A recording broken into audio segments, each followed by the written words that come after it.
Hey guys, what's up? Welcome back to Dragon Ball Nation. Now today we're going to be talking about the Dragon Ball Super manga and the quality, and not really the quality, but the current state of the manga, how it's doing right now, and kind of how we want to see it go in the future. And with me, I'm joined by... Hey guys, it's Mike here from Laughing Stock Media. Guys, what's up? Welcome back to Geekdom 101. Yeah, thanks, Daddy. Yeah, but today we're going to be talking about the current state of the manga. And I'm not going to sit here and say the manga's bad or the quality's bad. Taro's artwork is fantastic in that manga. It's fantastic. There's nothing really wrong with the storytelling. There's definitely some differences between the anime and the manga. But, and I know Geekdom can elaborate on this, the manga is really mainly being used as a promotional device for the anime. And this, I think it was the chapter before this one is where it started falling behind the anime, actually, instead of being quite a good amount ahead of it. So now at this point, it's almost like, it's almost redundant to even look at the mangas. It's not even really a good promotional device for the anime anymore. It's just kind of like, okay, well, let's just go retread the same stuff that we saw and see what's, slightly different about it or what's tweaked. Because with this most recent manga, if you haven't read it or if you haven't been keeping up with Super, I don't know what you're doing in this video, first of all. But the most recent manga we've got in chapter 11, I believe, ends off with Vegeta about to face off with Kaba. That was quite a few episodes ago, and Big D, what do you think of all this? Because I think that they really need to figure out a way to fix this, whether it's time skip or maybe get these mangas out faster, but right now it's almost redundant to check these out. They're not bad. Well, let's go back to before we talk about this, to classic Dragon Ball. So the way it worked back in the day, just so everybody understands, is that Toriyama was publishing Dragon Ball weekly. It wasn't monthly, it was weekly, in Weekly Shonen Jump, starting in 1984. And what happened was that he got the rights, or Toei asked for the rights to animate the series, and so the series began production right around, I believe it was chapter 49 or 50 of the manga was out. So about a year in or so, almost a year.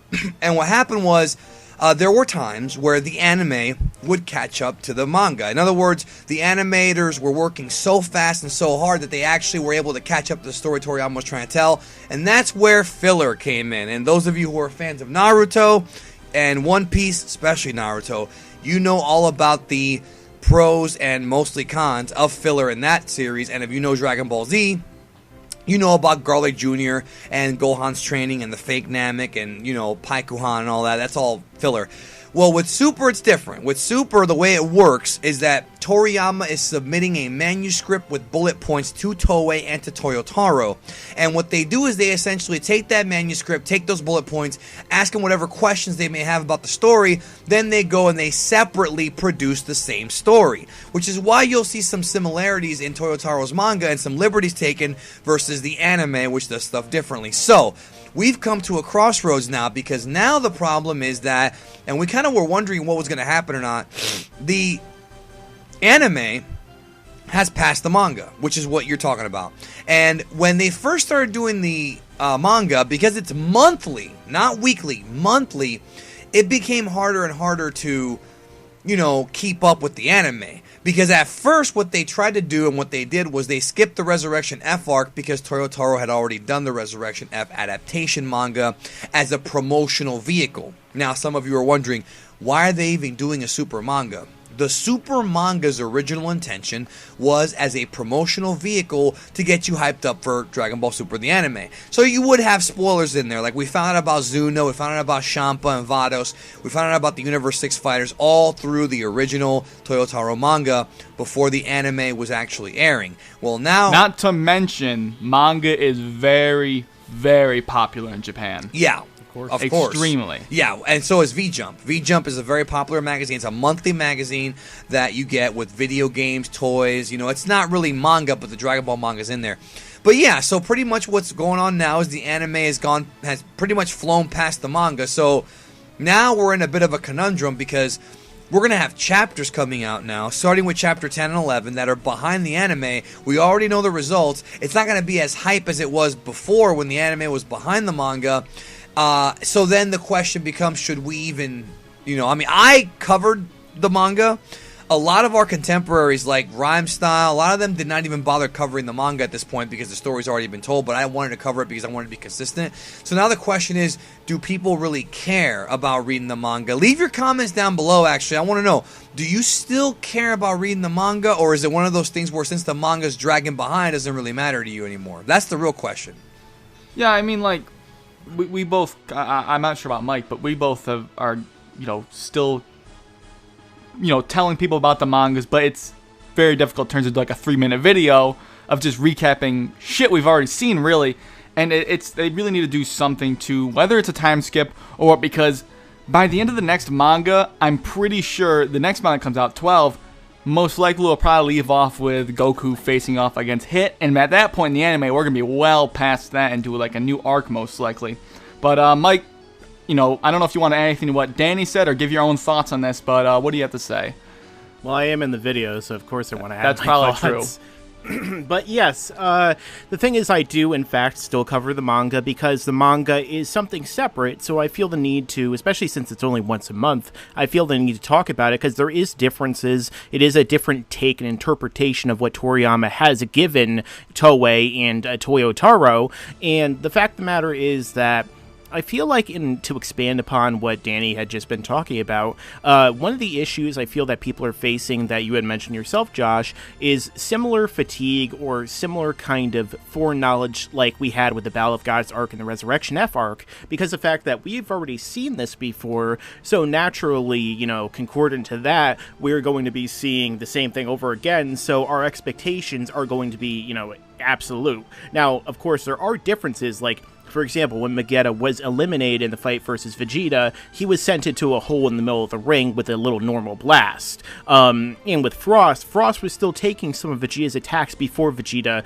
ki-eyed him out of the ring rather than, one punch and knocked him into Botamo. Yeah, but do you think that those differences are worth, like, checking out for the average fan, in your opinion? I'm not saying I still check them out, but the average fan. No. Not the casual, but fan, the semi-hardcore, the ones that really are just watching the anime now and not the manga. You know what I mean?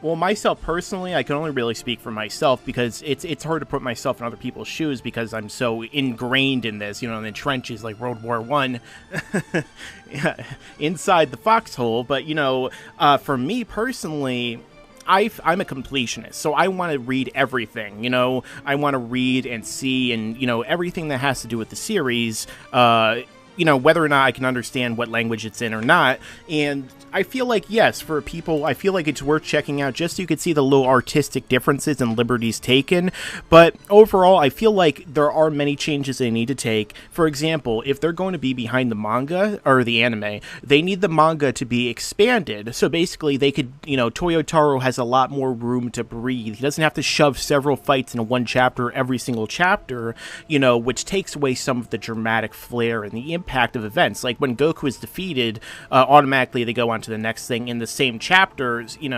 whereas in the actual anime, the episode ended there and everyone lost their minds, you know what I mean? Because Goku lost in the first round. But the fact of the matter is, I feel like they need to make it longer or release it more regularly. Now, that might be harder on Toyo Taro, which I feel like, making it longer would be beneficial, but there's no reason in my eyes that they're not making it longer except for the fact that they just feel this should be strictly for promotional material. But if that's the case, why not do another time skip? I don't understand the point of what's going on right now. That's the big problem because it is, like we talked about, it is a big part to be a promotional device. And at this point, it's not promoting anything. It's failing in that effort. You have billboards in, Japan or wherever, when they were advertising, they had like Goku and Hit at the front. They didn't say that they were fighting, didn't say they were fighting or didn't have them fighting, but it was pretty heavily implied they were going to face off on like those posters a while ago. Yeah. At this point, you got posters that are pretty much promoting the anime more than the actual manga is, so they need to do something. I don't know how realistic that situation is going to be. Again, just so people know, we realize that it's only been 2 chapters where they've been behind.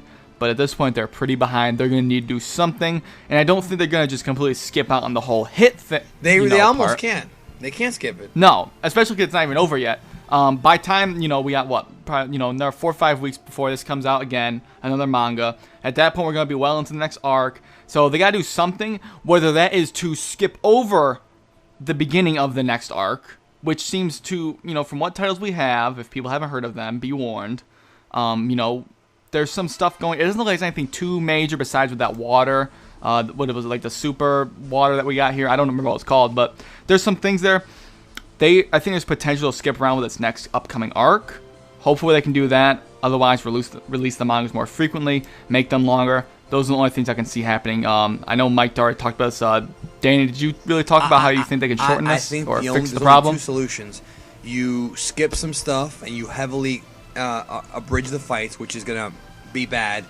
That's a problem. That's a problem. Don't do that. If they go weekly, they're going to have to change the whole thing because it won't even be in V-Jump anymore. It really is, like, weird. Yeah, I don't know about you guys, but I think that this next arc's an opportunity to skip around, to really catch up, hopefully.